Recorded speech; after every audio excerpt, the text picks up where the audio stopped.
OIMORE nya Ramogi kamano kuom medo kete Ramogi TV machiegni e weche manyien mag OIMORE. Wantiere kod mathoth ma waikoni kamoting'o weche mag yiero mag jod bura mane dhi chung' ne piny Kenya e od bura mano mar riwruok mar pinje Afrika ma ugwe, mano ma oserumo ka gie sani duoko nitiere. Bende wantiere kod weche motenore kod omenda mosebedo ka itwak e wiye ma jod bura ng'iyo maduong' mano madongruoge mag kuonde chung' od bura mag CDF kod mamoko motenore kod weche mag arita kwe motimore e kaunti ma Mabei, Bunde kod Magina Okwa.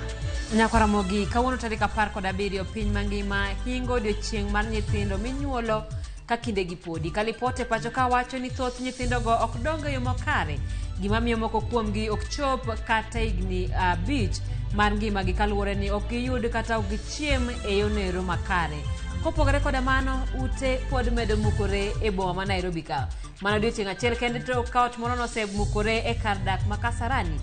Okinyi makawuono ot moro bende nomukore kata nolwar e kar dak noero mar Ruaka. Ka penjo maduong' en ni to en ang'o ma ok tim e yo makare ma bende koro miyo udi igero yo marach ma bende koro kawo ngima oganda kendo kelo lal ne wuon udi kaachiel koda jomodak e alwora magi. Magi kaachiel koda weche mamoko magi e weche ma wamiyo pek. Winnie Odinga kod Kennedy Kilonzo gine moko kuom ji 9 ma oyier ne dibedo jod bura mag Iyala. Unajua ukipoteza wazazi wawili inakuwa vibaya sana. Huyu madhe tulikuwa tunamwambia azipitishe hapo nyumba, lakini hakuwa anasikia. Nyumba ikapa. Sinaona finally imefanya nini? Imeanguka. Wuoro gi min ode otho e masira mar odorofa machielo ma ochako lwar e kar dak mar Ruaka manie kaunti ma Kiambu. Obila ma Homa Bay pedho achije mane oturo ma odonje kar kano gige lweny e tisendo obila ma Kipasi e kaunti ma Homa Bay kendo ma okwalo Bunde.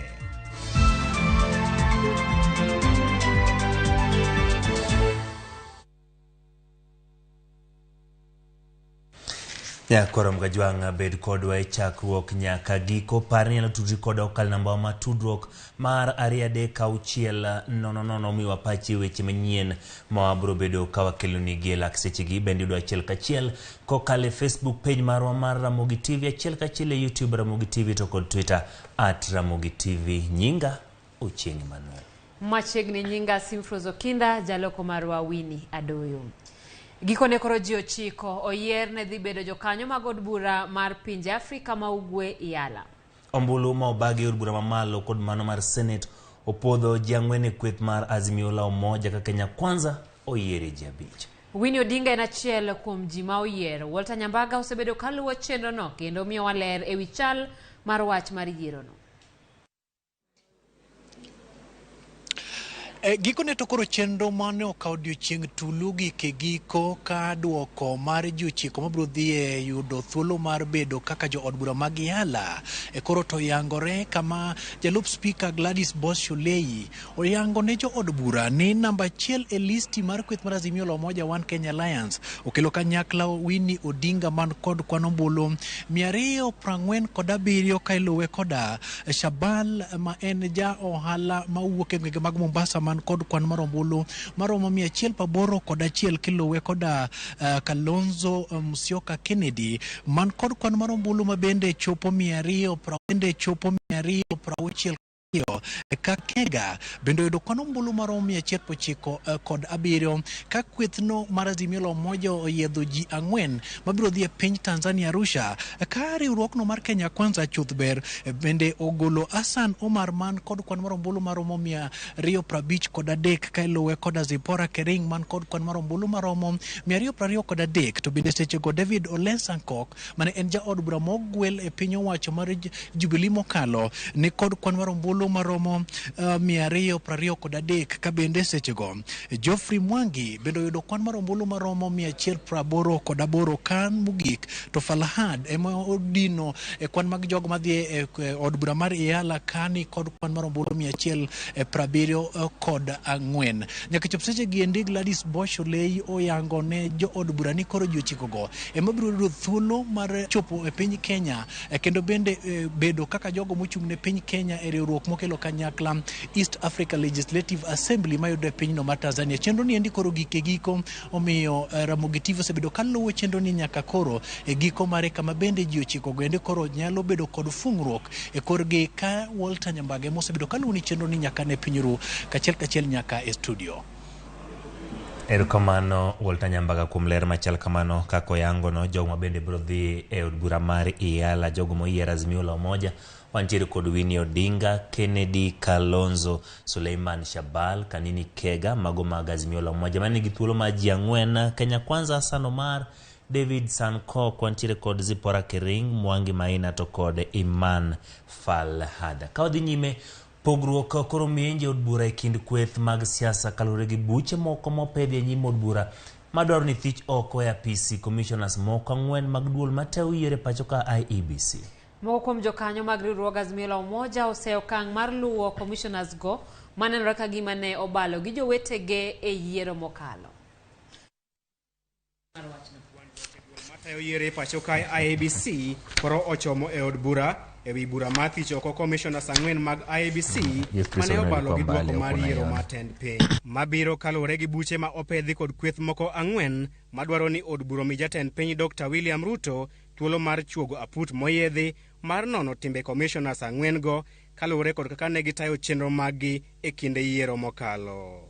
Kalure kodgi jalup jakom IEBC Juliana Cherera, Justus Nyang'aya, Irene Masit kod Francis Wenderi ne odhi ataro kod Penchik kuom kwedo duoko mag yiero matend piny. Speaker mar od bura Moses Masika Wetangula ne ochwalo bura makamano e nyim komiti mar od bura mochung'ne weche mag chike mar winjo kendo miyo od bura chung' margi.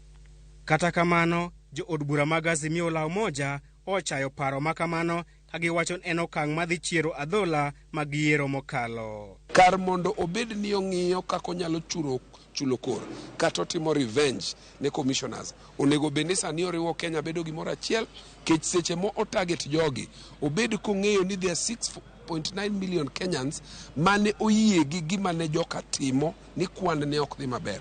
So ochal ng'ama koro chuoyo adhola mag 6.9 million Kenyans. It is ill-advised and can care. I would look forward or bygones obed bygones. Koro kaka neno gima timore Kenya ka okwatang' mwachako bedo gi paro maleo gi kaka wanyalo deal gi sirkal manyodonjo ni wadhi e sirkal maragoko nikech ka ng'ama ok oriwore kodi e paro ka in gi kidonjo e ofis ka in gi nguvu to koro idwaro ni mondo itimne anyali kati gole koma ne entie onge kuma bro dhiye. So king'iyo gimokele od bura cha en gimoro mana mageto kata mochiko ti gichika gitong jok manyogi neno ni sama nyo tim yiero commissioners manyonge kodgi manyonge gi Kenya Kwanza machalo Cherera gi Justus gi jomamoko to mano kaka onego riemb piny. Ji ang'wen ma commissioners mag IEBC mabende mang'eny king'iyo namba mar commissioners mag IEBC mar ji 7 noneno ni gima kamano ok ginyal bedie.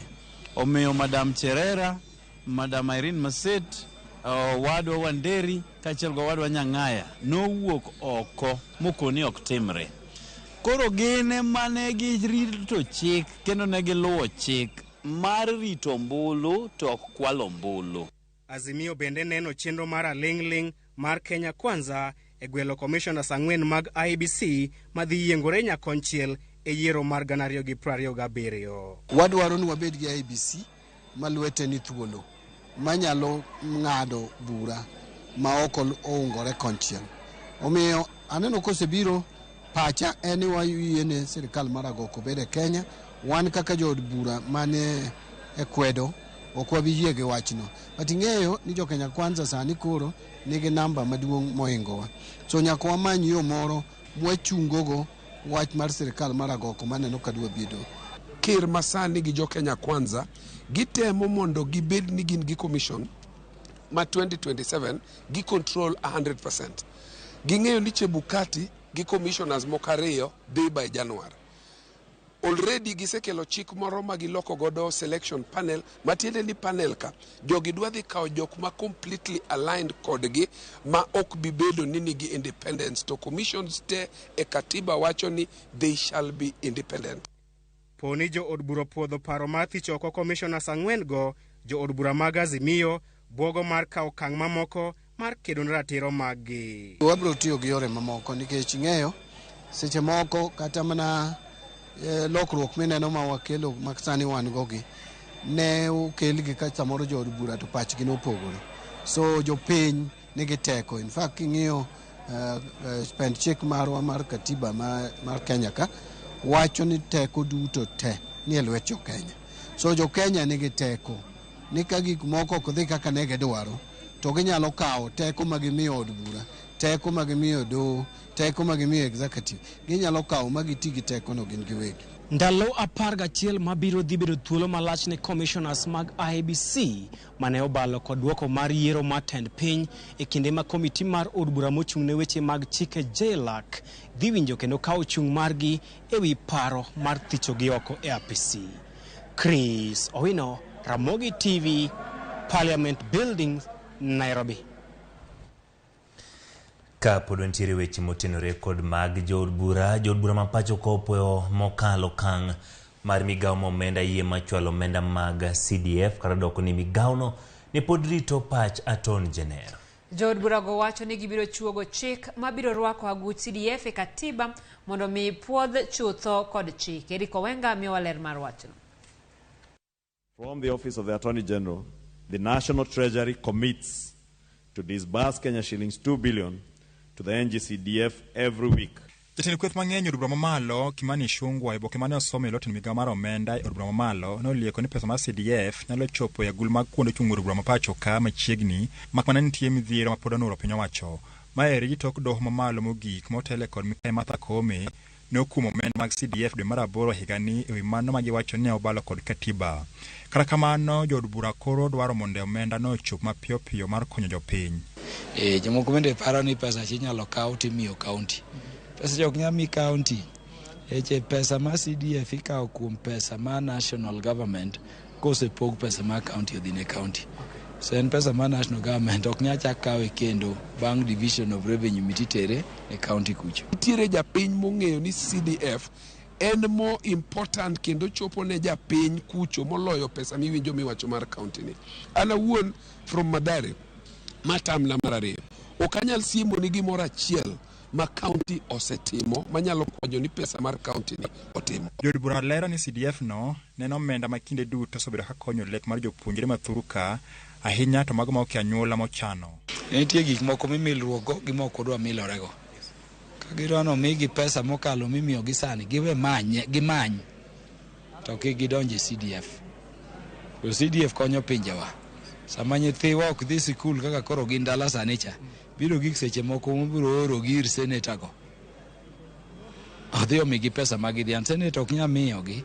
Jood bura kata kamano singo chugo chik ma koro biro keto CDF e katiba mar geng'o doho kwede kendo kinde mabiro. Koro nitiere draft bill mosekel ma koro wadwa kawo gini koro wayienge katiba mane giwacho ni waketho cha. Kech katiba kose keti ni CDF nie katiba. Katiba ok nya bedo unconstitutional. Omenda mar CDF en mano ma jood bura mapacho ka osebedo ka tiyogo tijegi kumoting'o gero skunde, apaya, stesende mag obila gi chiwo kony mar somo ne jopuonjre e kinde mamoko. Gie sani koro irito kata ni Jener mapacho ka Jensen Muturi bende biro puodho wach mar omenda no kata oyo. Report mar migawo mar omenda lero ni kuonde ute bura duto 290 owinjore yud omenda korito romo bilion 44.2 e omenda ma ochakore dwe mar 6 higani. Eriko Wenga, Ramogi TV, Nairobi. Kawadhi weche mag arita kata nok mar arita kwe pacho ka en apisas mag obila e kaunti ma Homa Bay manyo bunde 4 kod magina 110 manyo kwal gi jonjore e desendo obila ma Kipasi mani Mbita e kaunti ma Homa Bay.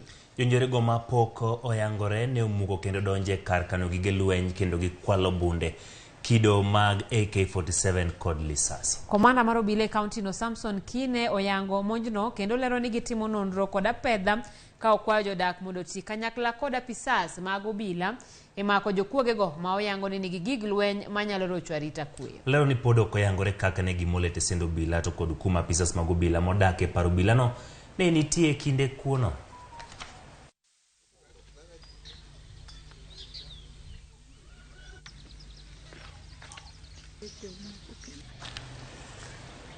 Emmanuel ng'eni gima lich gi lipodno en ni ka koro jokuoge nyalo monjo tesendo bila mane kama gilweny nitie to mane kama apisas ma ochung' ne arita kwe pacho ka nitiere. Koro parare ni kaka ja Kenya to chal mar arita ni chalo nade? Ano ka pach jopiny nitiere kanyo mopogore opogore. Ng'eni ng'ami ng'eyo ni nyalo miyi arita makende en ka obila, kendo ng'eni gima kama inyalo paro ni ok nyal timre ka apisas mag obila. Kata kamano osetimore kendo weche mag nonro dhi nyime, wan gi geno ni gibiro yudo thuolo mar mako magina go nikech gin mathoth to kod bunde to kod magina minyalo tigo e weche mag njore ma nyalo bende roch weche mag arita kwe e gweng'. Ka odhi nyime, jood governors mawuok e counties 14 moloro nam lulu motis ni Lake Region Economic Block sani koro dwaro mondo apisegi oyangi e chik mar piny Kenya. Gino biro miyo giyudo pok mar omenda timo tijegi ahinya to mamulo weche dongruok, ka giwacho ni gisebedo mana ka gitiyo kod omenda gi giwegi kod mago mawuok kuom jochiw kony kata donors e timo chenro kaka mag thieth kod dongruok. Minego mabende osekelo lokruok mathoth e counties go gi e romo margi Kisumu ginyiso geno margi ni ka oket tenge aguchgi mar pesa gibiro yaro bedegi kendo konyo oganda buora mago moting'o jogo man kod kit ng'ol, mon liete kod jomamoko. County First Ladies Association. Once you are all signed, we do not have funding to take care of our people. Every time the community views us as people equal to the governor, and that is not true. The governor is the person that they elected. So for us, they will want us to do certain things. They will come with very many problems that you are unable to solve. However, if you're funded, if you're entrenched in the constitution, then you would have a small fund that can be able to address certain social issues. For example, you would be able to address issues of nutrition in ECD schools. You will be able to address the sanitary towel issues that we are having problems with. We will be able to address issues of widows within our communities. We will be able to address issues of disabilities that are actually plaguing our community. We have children, especially those with cerebral palsy, who are still in their homes. They have not been taken out. It is women who are able to see these and are able to actually react to that. Now, it is difficult for us.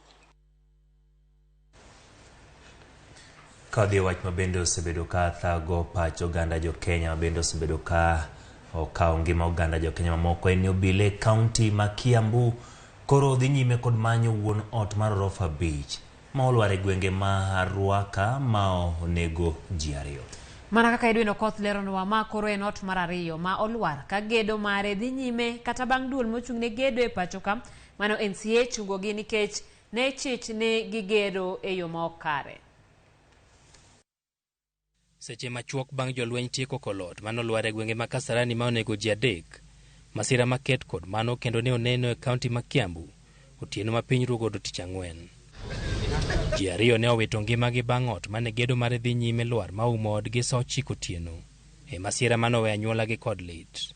Huyu ni baba yangu na nimeathirika vibaya sababu unajua ukipoteza wazazi wawili inakuwa vibaya sana. Kupoteza, nimepoteza wazazi wangu wote wawili. Lakini kwa bahati mzuri shosho yangu na anti yangu wameokolewa, so wako sawa. Wazazi wangu walikuwa wanaishi hapa, so ukiangalia kwa mbali pale utaona bed sheets na blanketi, so hapo ndio ilikuwa blanketi. I think hata ile kitu imefanya hii situation yao yoas ni kuwa nyumba yao ilikuwa semi permanent.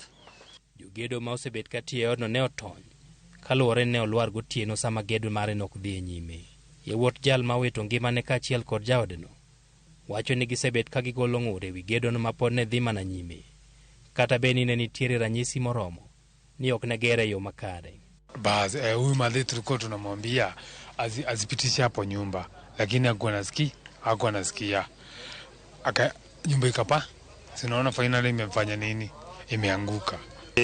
Tumekuwa tukicomplain hiyo ujenzi haikuwa mzuri hata kidogo. Ilikuwa imefika pahali mpaka wamekuja wamearestiwa mara kadhaa, but unfortunately I think kuna mkubwa fulani alikuwa involved hapo, alikuwa anaenda anapiga simu wasi wanarudi like the following day. So hata ikianguka imeanguka tu, bado ikiendelea kujengwa. Jolweny kod apisas mag Red Cross mano yuoro kama ono nolware ne owuok bang' yango ni ji ariyogo ema owito ngimagi, kendo onge ng'ata manyalo bet ni pod ne omoko e bwo kite kod chumbe manitiyogo e gero odno. Jotelo mano yuoro kanyo ka otelnegi kod gavana ma Kiambu Kimani Wamatangi ne ogolo siem mager ka giwacho ni masiche mag ute malwar koro osemedore e kauntino mogoyo tong' kod boma maduong' ma Nairobi. Hii ni vita sasa ambaye lazima ichukuliwe kwa njia tofauti na serikali yetu ya kaunti, kwa vile wananchi wengi wamekosa kutii sheria ambayo imewekwa, especially haswa wawekezaji na pia watu wenyeji.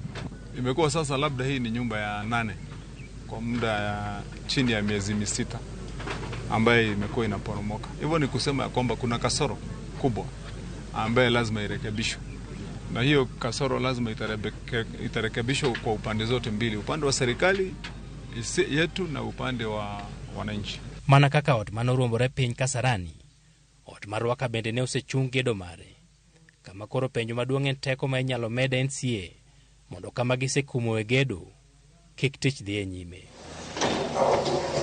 Menyo mane dhi nyime ot manolwar Kasarani bende koro ne osechungi, kama onge ringre mora mora manoyudore kopogore gadek manosegol kanyo, kata bed ni ne ichich ni ji moko 4 pod ne nyalo bet ni omoko e yodno. Edwin Okoth, Ramogi TV.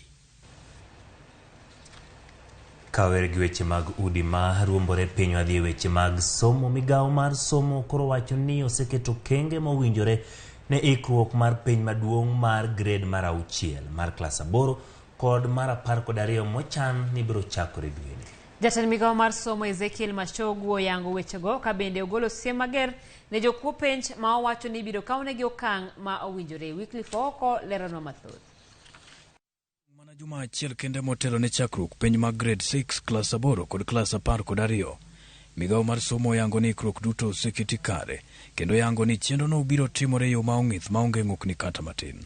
As you are aware, there are 3 exams which are going on consecutively at the same time with effect from 28th of this month.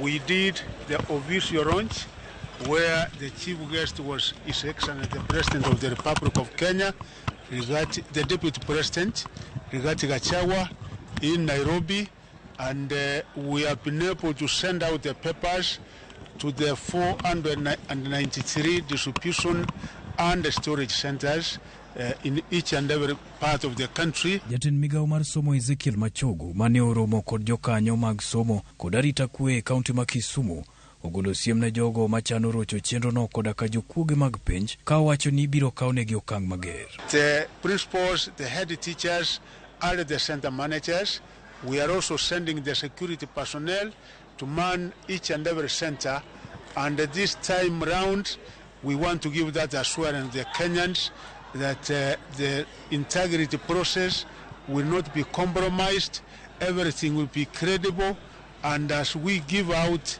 the exam, it will be perfectly well.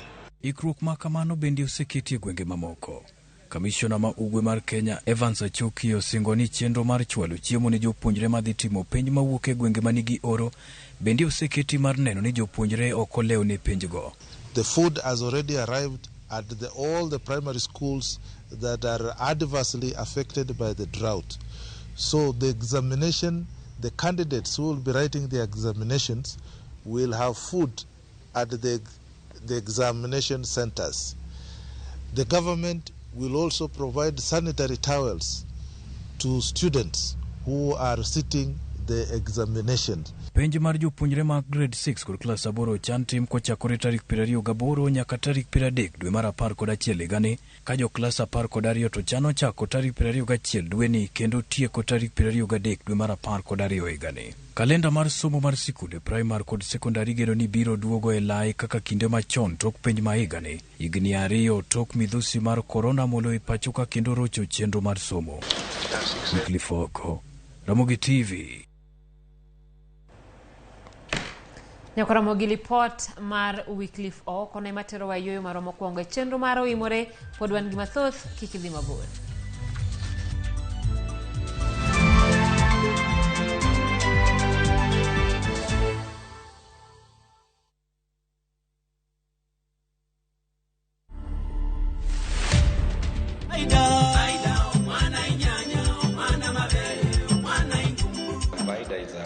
It has a Zambian name meaning promise. I've been in music, if I count, is around 13 years now, because I recorded my first album in 2009. Our artists have not learned, they are not being realistic, and most of them, they wanapenda kuhepa originality yao kama culture. The message is encouraging the woman to stay faithful to the husband. To watch this story and more, download the Citizen Digital app today. Kenya's #1 app, Citizen Digital.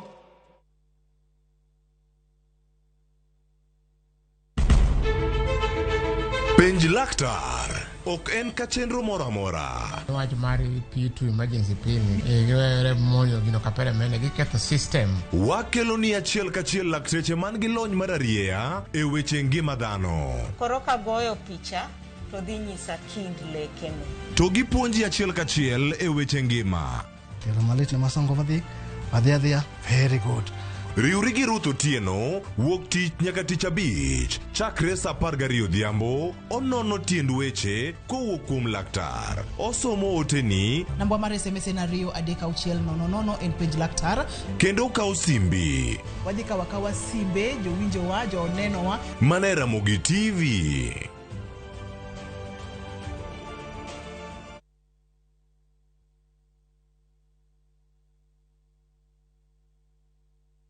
Cheza Shabiki Jackpot mbao kila siku ili uwe milionea.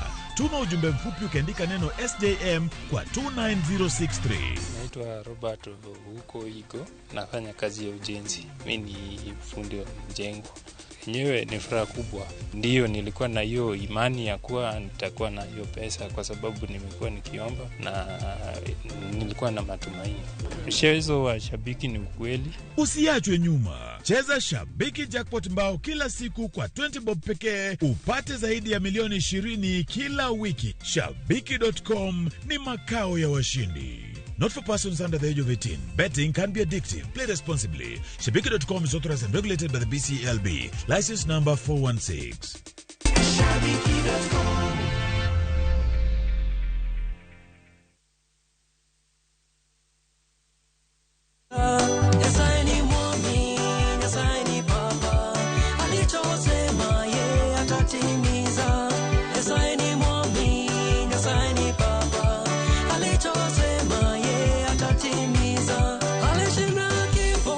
Kupata wimbo huu kama sikiza tune yako ni rahisi sana. Bonyeza *811 *344#. Kumbuka, sikiza na Citizen ni nyumbani kwa wasanii wote.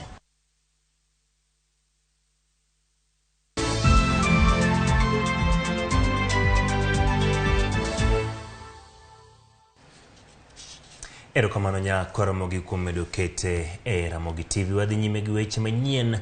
Doho oyudo kod ketho jago manyinge Mugo Wairimu. Mayande odonjne gi ketho mar tayo chenro mag thieth ma onge lesen kendo tiyo kod klinik mare kaka nyamrero mabandia mar choratiro mar mine ma odhi konyore ire. Mugo Wairimu koro rito twech mare ma do dhi golo tarik 21 mar dweni. Flora Tieno miyo waler. Mugo Ndichu mong'ere kaka Mugo Wairimu ne oyangore kaka nyamrerwa e kar thieth ma Prestige Healthcare Clinic e boma ma Nairobi, kama ne doho oyango ni otayo kar thiethno maonge lesen kendo ne oonge gi lony mar thieth. Wairimu ne ochwal kawuono e doho kama ne oyangore ni ne omiyo jotuo ma wakeini yedhe gi paro mar rocho ratijgi e yor bembo. Doho bende oyango ni kar thieth ma Prestige mane otayo onge lesen. Kaluwore gi jamin wach, Mugo ne obambo miyo moro e kar thiethno tarik 1 dwe mar 11 hik 2014 tok miye yedhe moko ma ok ong'ere. Achiel kuom joneno ma ochiwo neno mare e nyim doho olero ni Mugo ne ochuo yath jatuo moro kendo pache olal. Bang'e ne odwogo ochiew oyudo ka oonge kod lepe ma iye. ne okwong make e hik 2015 kama ne otayo chenro mag klinik e kar dak mag Githurai 44 kaunti ma Kiambu. Tok higni 3 Mugo ne olando duogo mare e mbui kendo dok tich mane otimo maonge lesen. Ne oloko nyinge, nambane mar sim, klinik manyien miluongo ni Milan Medical Center e kar dak ma Kayole boma ma Nairobi. E buche 12 duto ma osesom ne Mugo Wairimu osetuo dhoge kendo mako chung motegno ni oonge kod ketho. Kata kamano, gikone doho oyude kod ketho go duto. Twech mar Mugo ibiro ng'adi ayanga tarik 21 mar dweni. Flora Atieno, Ramogi TV. Jopuonjre skunde sekondar 24 e kaunti ma Kisumu koro seyudo puonj kod tiegruok mochwiny e yor geng'o tim mar madho kong'o kod tiyo gi yedhe mamoko mamero ji asasa. Riwruok mok mar piny owacho miluongo ni Blue Cross timo chenro no e kar od bura ma Kisumu Central, Moroni kod Kisumu East, kama jopuonjre buoro sekete tiegruok ma loko paro kod tim kendo nyaka sani lokruok osebetie. Nonro mane duol mar Nakada ogolo higa mar 2016 ne nyiso ni thoth jopuonjre skunde mag sekondar inyo tiyo kod gigo mamero ji ahinya to kong'o gino marocho sombgi. As you are here, interact with us and feel greatly. Research that we did in the secondary and primary school level indicated that the prevalence usage of alcohol at secondary is about 22.3%. And at primary school is about 7.2%.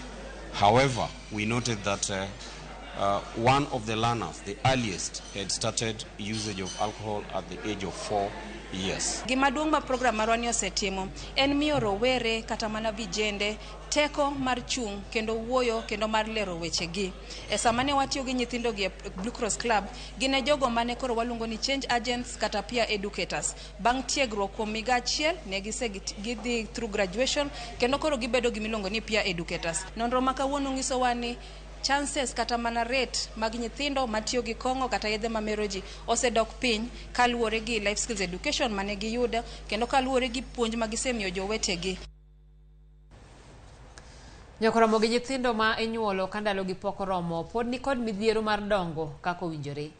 Migawo mar thieth yango ni nyithindo mathoth wito ngimagi kapok oromo higni 5 wira ne tuoche mamoko mamako ngimagi e thuolo ma githuthni gidongo bang' nyuol ka kindegi pok ochopo. Judith Omondi miyowa ripot kod odiochieng' kawuono piny ngima ne dhialo nyithindo ma inyuolo kapok ochopo dweche 9 e ich.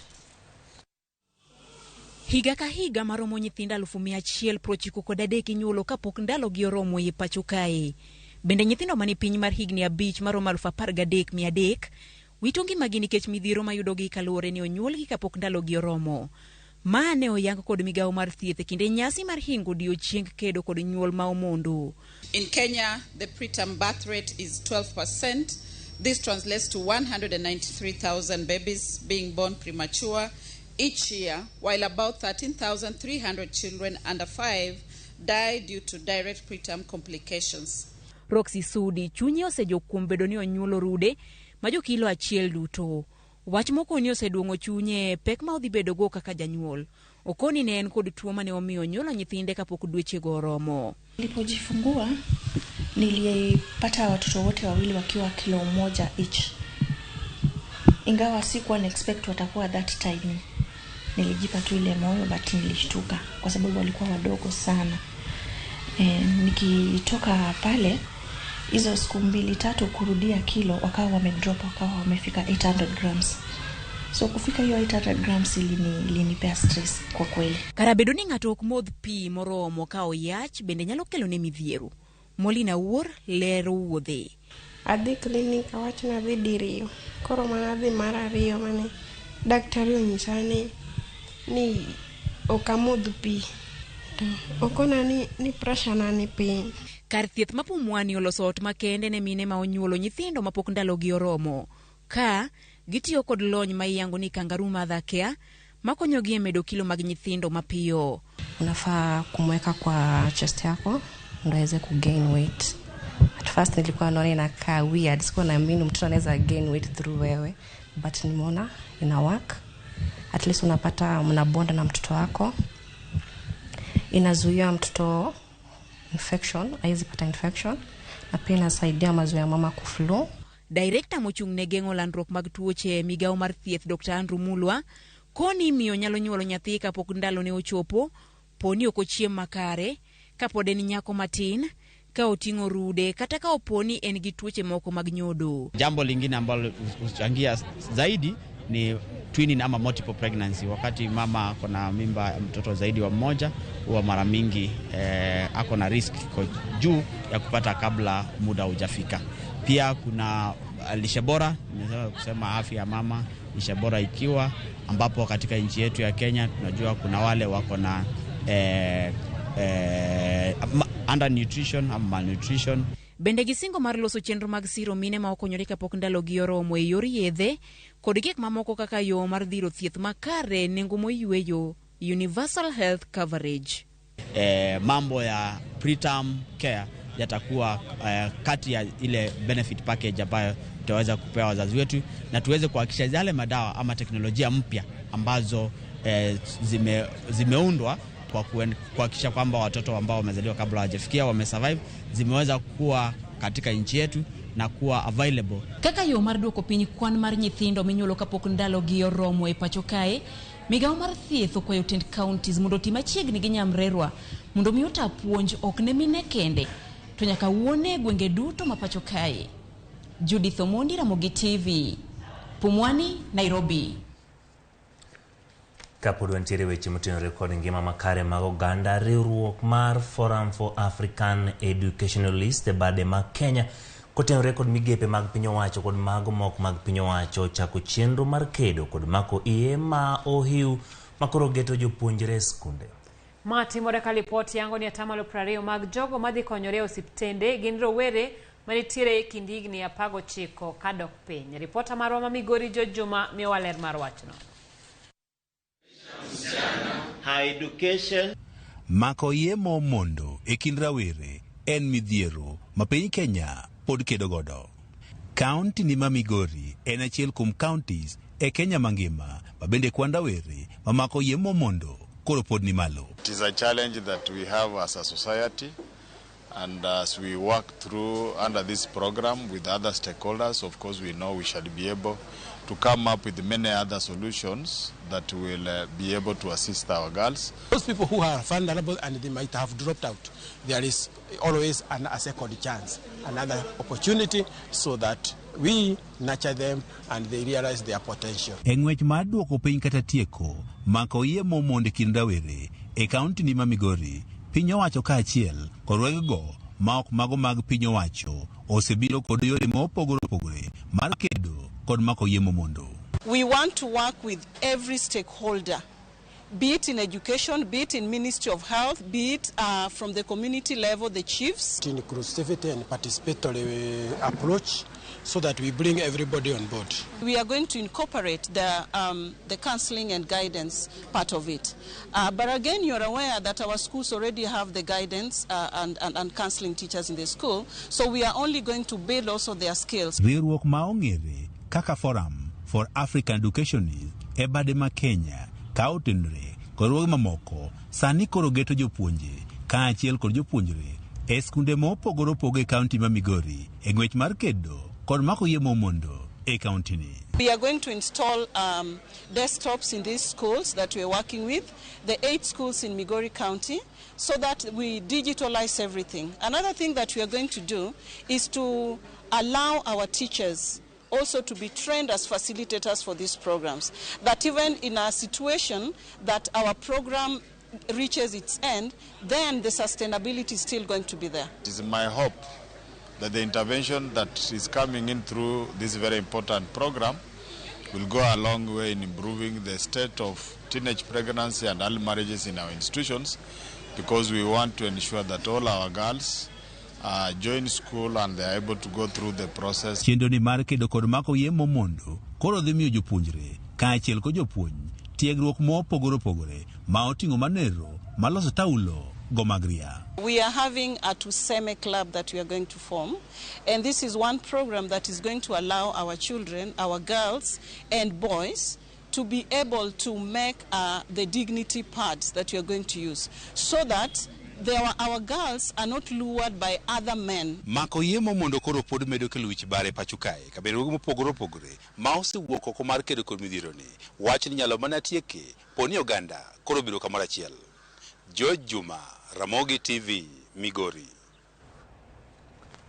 Midhiero mar kech pod ochomo jodak ma Akingli mani Kisumu ma en kaluwore gi monj ma kinde ka kinde ma bimbe ma monjo gi kendo ketho cham e puothe. Karadoko ni gisejwa kuom kinde mathoth bimbe pod otimo limtidi kendo pod monjo puothe gi ka James Okoth nigi ler mathoth ka en e kaunti ma Kisumu. Wanyo pesa e bura.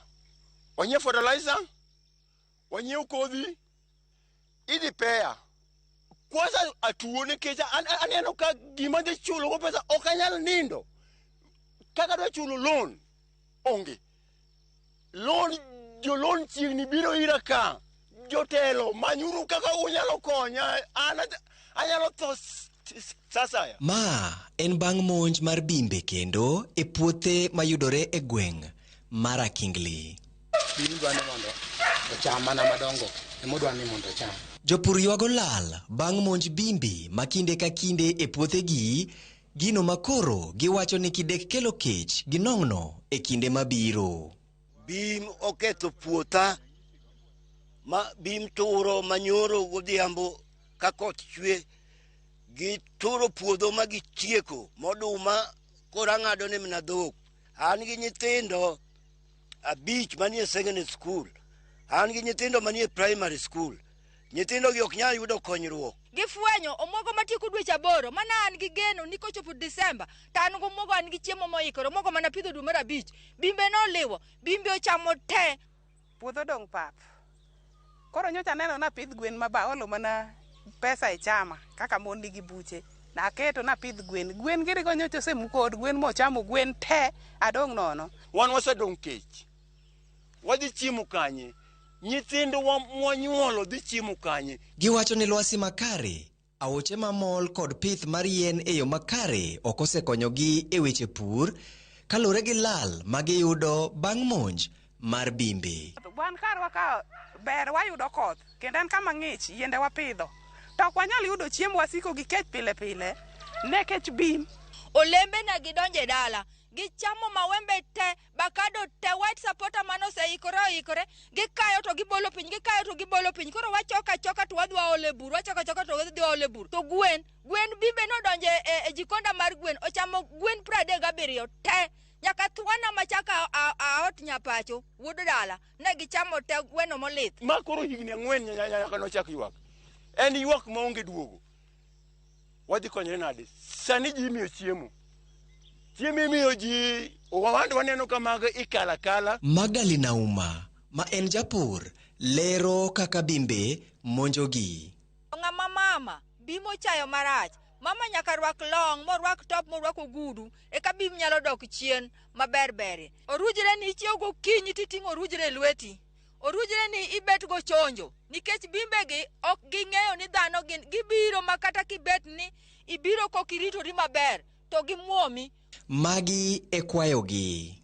Wayie mondo gikelnwa chiemo e umbrella mar Akingli Farmer CBO mondo control bimbe mokoro ng'eni joma kama ema miyo gi chieng' makama, joma kama tero ne gi pi gimodho, joma kama tero ne gi pudding mag rabolo, joma kama tero ne gik makama. Koro bimburu chiemo ma soft kapo ni serikal siwore ni bro miyo. Nyocha ne wawinjo ni chiemo wuok mipogo wanyama.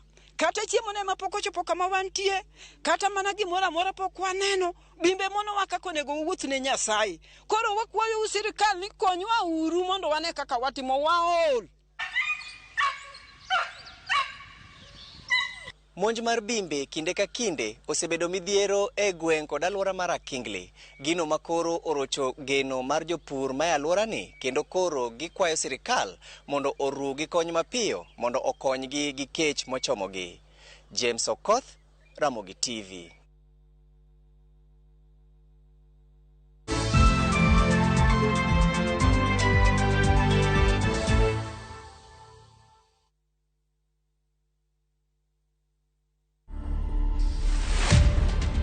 I've done a couple of multinational bike trips. I've done like a lot of Nairobi to Cape Town, solo rides. I've been traveling for more than 12 years, but it's just that I haven't been putting it out there. For me, without bike, I don't know, I can't stand even 2-3 days. If I go to safari or something, I can't stand like a day or two. So a lot of options for you, but bikes for me anytime. To watch this story and more, download the Citizen Digital app today. Kenya's #1 app, Citizen Digital. Twende Maju na View Travel. 5 days Dubai or Zanzibar from $600. 5 days Mauritius from $900. 4 days Seychelles from $1,000. 5 days Malaysia from $1,500. 5 days Thailand holiday from $1,100. 5 days Cape Town from $1,000. And Bali 5 days from $2,200. Call 0703-254-254 or email connect@viewtravel.com. To fly Maju, pop.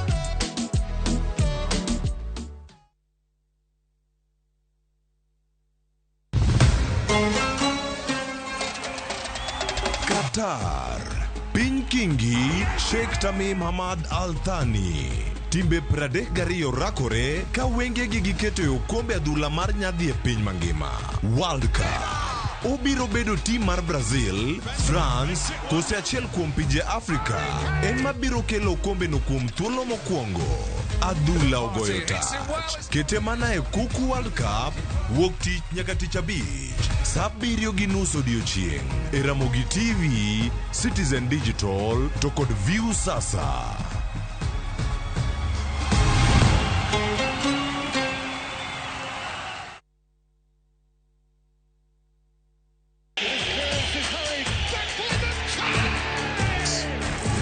Have doodles taken over your home? Hey, I need to suck your blood. Get Bolt and get your home back. Unlike other insecticides made from toxic synthetic pyrethroids, Bolt is made from 100% natural Kenyan pyrethrum, making it gentle on you but deadly on flying and crawling insects. When doodles strike, stop them dead. Bolt insecticide, gentle on you, deadly on doodles. Get Bolt insecticide today.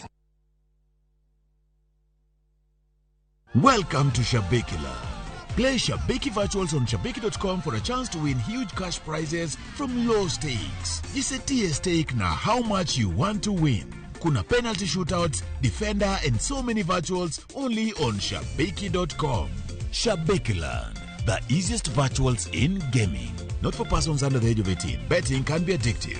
Play responsibly. Shabeki.com is authorized and regulated by the BCLB license number 416. Shabeki.com.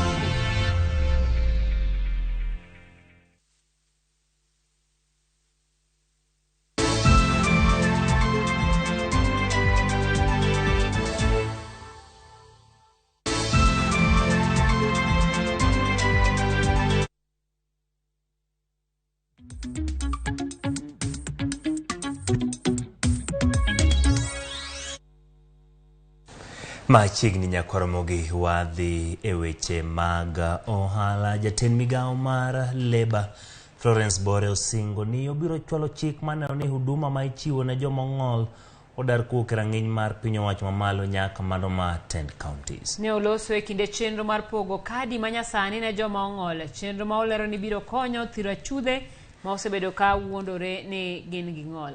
Kadi manyasani go ni kod nonro mar jal mani kod ng'ol kod nonro mag yore mag yuto mare.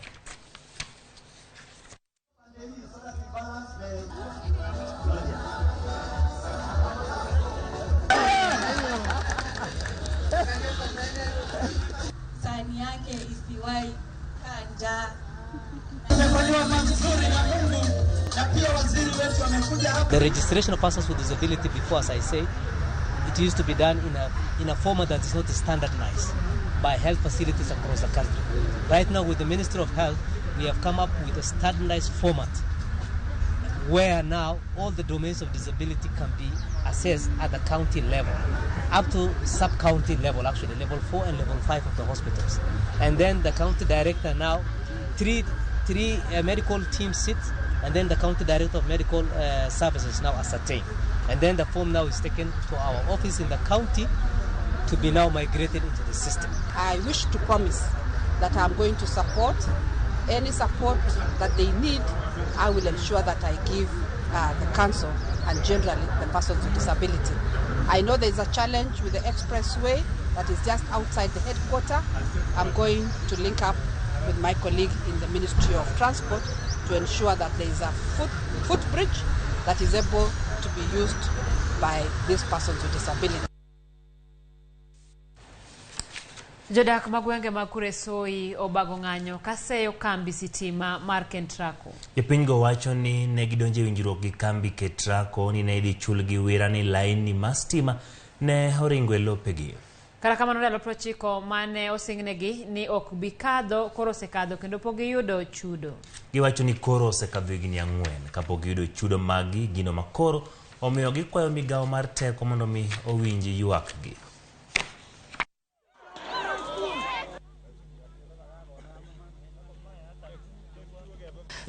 Tuitikia tu kwanza ijengwe chuma kidogo, lakini baadaye wakakuja ndio wakaweka hiyo chuma mrefu na kwa lazima. Sasa si tunashangaa hata kitu kingine tena hatujui hii distance kutoka mahali wamejenga chuma mpaka mahali tunaishi hatujui ni kiasi gani. Kwa sababu sasa hawajaweka chochote, ujui mpaka yako ya shamba inafika wapi. Mtu kama mimi nilimaliza shamba hakuna mahali ninachenga na chichalipwa. Haya na wakakuja wakatanganya watu wengine wakasema lete title niende kupewe pesa, lakini title alienda naye paka za hii. Hakuna na hiyo na pesa hakuna, achalete pesa na title achalete na title imeenda. Na watu wengi iko nje hiyo shamba. Shauri alisema toa nyumba tu, wiki hiyo nyingine tutakuja kulipa nikulipa hiyo pesa ya shamba. Mimi sina pale pa kwenda, shamba yangu yote waliichukua. Kuna mtu hata mwenye anaomba nyumba, ana pa kulala, ana pa kuishi. Serikali tunaomba, serikali ya Ruto, saidia wananchi. Tafadhali tunaomba. Na kama hawatafanya kama Kentraco hawataingia hapa, tunapewa notice ya siku 90. Tunaomba serikali iingilie kati itusaidie kabisa.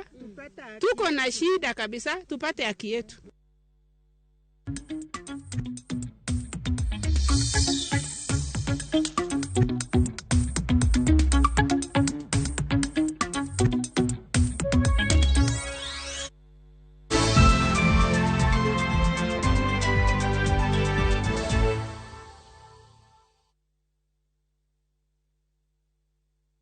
Tembea Kenya na View Travel. 3 days Masai Mara from 14K. 3 days Mombasa from 13K. 3 days Diani from 16K. 3 days Malindi or Watamu from 17K. 3 days Samburu and Amboseli safaris from 20K. Self-drives and weekend getaways for 2 days to Naivasha, Nakuru and Mount Kenya from 3K. Staycations in Nairobi for birthdays and private celebrations from 4K. Call 0703-254-254 for bookings.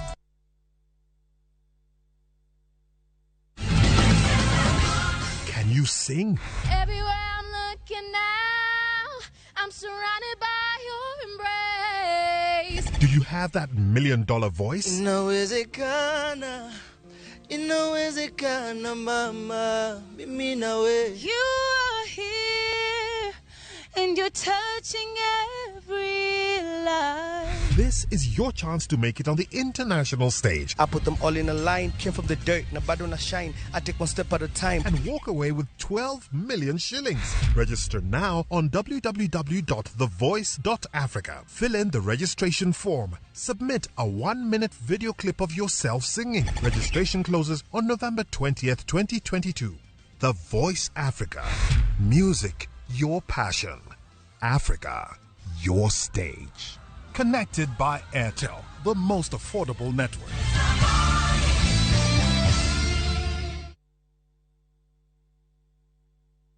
Cheza Shabiki Jackpot Bao kila siku ili uwe milionea. Tuma ujumbe mfupi ukiandika neno SJM kwa 29063. Naitwa Robert huko Igo. Nafanya kazi ya ujenzi. Mimi ni fundi wa mjengo. Nyewe ni furaha kubwa. Ndiyo nilikuwa na hiyo imani ya kuwa nitakuwa na hiyo pesa kwa sababu nimekuwa nikiomba na nilikuwa na matumaini. Mchezo wa shabiki ni ukweli. Usiachwe nyuma. Cheza Shabiki Jackpot Mbao kila siku kwa 20 bob pekee upate zaidi ya milioni 20 kila wiki. Shabiki.com ni makao ya washindi. Not for persons under the age of 18. Betting can be addictive. Play responsibly. Shabiki.com is authorized and regulated by the BCLB. License number 416.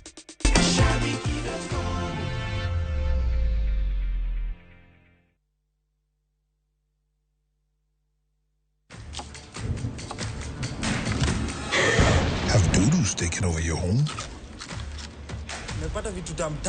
Get Bolt and get your home back. Unlike other insecticides made from toxic synthetic pyrethroids, Bolt is made from 100% natural Kenyan pyrethrum, making it gentle on you but deadly on flying and crawling insects. When doo-doo strike, stop them dead. Get Bolt insecticide today.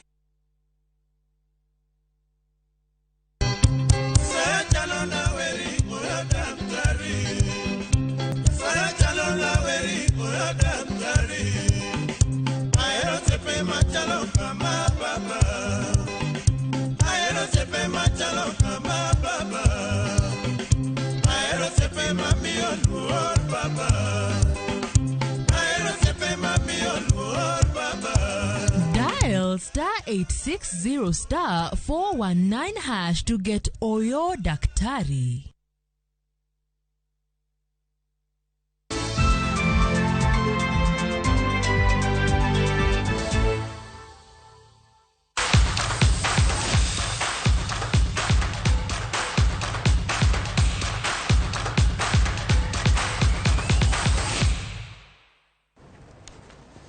Machiegni wadhi e pap weche mag tuke. Jariem nyamburko mag piem Karan Patel jaloch mar mich mar LGS jak mar dwe mar 10 bang' bedo kod tuke makare tuke mag pinje. Patel ne oyang kaka jaloch bang' ne otieko namba 4 ne piem mar Fair African Rally mar higani. Tukego manobage piny Zambia Lusaka. Patel noyombo jaloch machon Leroy Gomez ma Zambia kama Cry Kimathi notieko namba 3 e michno. Ne oyombo mokum jotugo kamoting'o Ruth Chepngetich, jatugo mar handball Yusuf Poka e kind mamoko.